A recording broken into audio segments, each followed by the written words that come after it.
उत्तर प्रदेशान योगी सरकारान राम मंदिराच्या इतिहासाचो अभ्यासक्रमान आस्पाव करपाचो निर्णय घेतला। राम मंदिरच न्हय जाल्यार धार्मिक, पौराणिक, आध्यात्मिक विषय भुरग्यांक शिकयतले। गोयचो धार्मिक इतिहास विद्यार्थ्यांक शिकोवचो अशें हिंदू जनजागृती समितीचो महाराष्ट्र आणि छत्तीसगड राज्य समन्वयक सुनील घनवटान मागले। गोव्यामध्ये वैश्विक हिंदू राष्ट्र महोत्सव अर्थात त्याला आपण हिंदू अधिवेशन असं म्हणतो।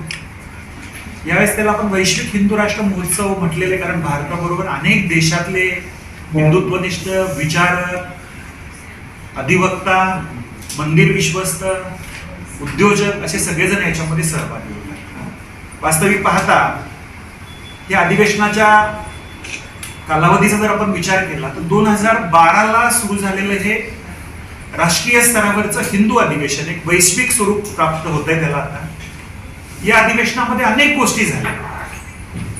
जसं 2012 ला आपण एक उद्घोष केला होता की भारताला हिंदू राष्ट्र घोषित करा, आणि या मागणीचं जे काही स्वरूप आहे ते आता भारतापुरतं मर्यादित राहिलेलं नसून विश्व पटलावरती येऊन अनेक देशांचं समर्थन देखील याला मिळायला लागलेलं। अगदी 22 जानेवारी 2024 ला राम मंदिरातल्या रामलल्लांच्या मूर्तीची प्राणप्रतिष्ठा ज्यावेळेस होत होती त्यावेळेस अनेक देशांचं वृत्तवाहिन्या असतील, टीव्ही चॅनल्स, प्रिंट मीडिया असेल यांनी ज्या बातम्या प्रसारित केल्या त्या बातम्यांमध्ये सुद्धा राम मंदिराबरोबर भारताची वाटचाल आता रामराज्याकडे किंवा हिंदू राष्ट्राकडे होते आहे अशा समर्थन करणाऱ्या बातम्या त्या ठिकाणी आलेल्या।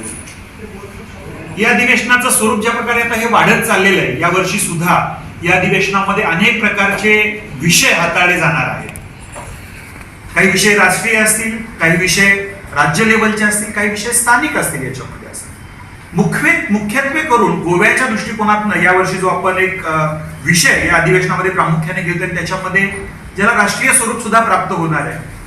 देशाचे पंतप्रधान माननीय नरेंद्रजी मोदी यांनी आत्ताच 2 दिवसापूर्वी नालंदा युनिव्हर्सिटीच्या संदर्भातलं जे पुनर्स्थापनेच्या दृष्टिकोनाने एक पाऊल उचललेले अतिशय स्वागतार्ह पाऊल आहे याच्यामध्ये, की ज्या गोष्टीमुळं विश्वामध्ये आमची ओळख एक भारत विश्वगुरु अशा प्रकारची होती आणि पुन्हा एकदा बनेल त्याचंच एक पाऊल आहे।